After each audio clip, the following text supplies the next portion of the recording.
Sarah loved her new home. Victorian, 2 stories, nestled in the woods. A steal, the realtor had said. Sarah, a writer, needed the peace. The isolation was a bonus. The first week was bliss. Sunbeams through stained glass, the scent of old books, the quiet hum of the house settling. It was perfect. It was a Tuesday, past midnight.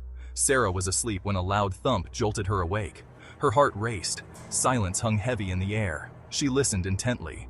The thump came again, from the wall. Dull, rhythmic, like a fist pounding from inside. Fear coiled in Sarah's stomach. It couldn't be the pipes. The sound was too deliberate, too desperate. Sarah lay awake, paralyzed by fear, listening to the thumping continue until dawn painted the sky. She knew then something was wrong. The thumping became a nightly ritual, each thud a hammer blow to Sarah's sanity. Sleep became a distant memory. She tried everything. Earplugs, music. The thumping cut through it all. It was as if the house itself was groaning, pleading for help. The days grew short. Her writing suffered. The house, once her sanctuary, was now her prison. Fear was her constant companion. Sarah couldn't shake the feeling that she wasn't alone. Something was in the house with her, trapped, watching. One night, a new sound cut through the rhythmic thumping. A whisper, faint and indistinct, like wind rustling through dry leaves. Sarah sat up in bed, every nerve on high alert. She strained to listen.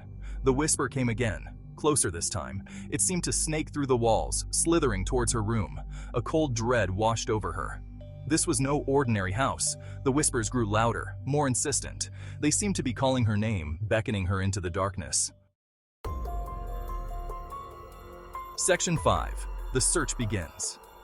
Driven by fear and a desperate need for answers, Sarah decided to investigate. She started with the walls, pressing her ear against the cold plaster. The thumping was loudest near the fireplace in her bedroom. She ran her fingers over the bricks, searching for any irregularities. Then, her fingers found it, a loose brick, colder than the rest. She pried it loose, revealing a small, dark cavity behind the wall. A musty smell wafted out, accompanied by a low, guttural growl. Sarah stumbled back, her blood turning to ice. Section 6. Clues in the basement. The growl led Sarah to the basement. Dust-covered furniture and cobwebs greeted her. The air was thick with the smell of decay. She found an old journal tucked away in a dusty trunk. The faded ink spoke of a family secret, a tragedy that had befallen the previous owners. A man, accused of madness, had been sealed within the walls. His cries for help, mistaken for the ravings of a lunatic. The journal ended abruptly, but the message was clear. Sarah was living with a ghost, or worse, something still alive. Section 7. Trapped within. Armed with new knowledge, Sarah returned to the loose brick. This time she brought tools.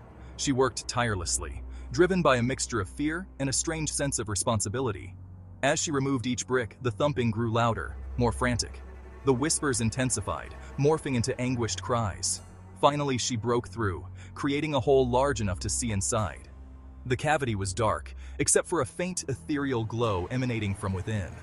Sarah peered into the darkness, her heart pounding in her chest. Section 8. Face to face. There, trapped in the narrow space between the walls, was a figure. Its skin was pale and translucent, almost glowing in the dim light.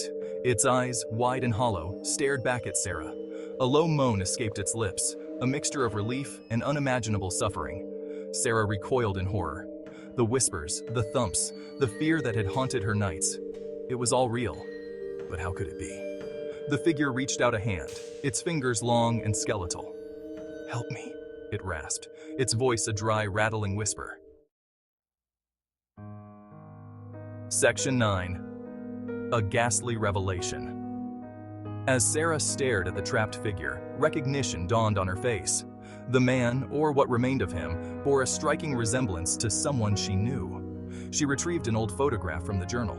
The man in the picture, handsome and proud, was the spitting image of the figure trapped in the wall. It wasn't a random ghost, it was the previous owner. He had been telling the truth, driven mad, not by insanity, but by his confinement. Sarah, initially terrified, now felt a surge of pity. This man didn't deserve this fate. She had to help him. Section 10. The Man in the Walls. Sarah spent the next few hours carefully widening the opening. The man, too weak to move, watched her every move with those hollow eyes. As she freed him, his body crumbled into dust, leaving behind only a tattered piece of cloth and a small, tarnished key. Exhausted but relieved, Sarah finally understood. The man hadn't been a threat, but a prisoner. His thumping, a desperate plea for freedom. Clutching the key, Sarah made a promise. She would uncover the truth about the man in the walls and clear his name. He deserved that much. As dawn broke, casting long shadows across the room, Sarah felt a cold breeze. The whispers were gone, replaced by an eerie silence. He was finally free.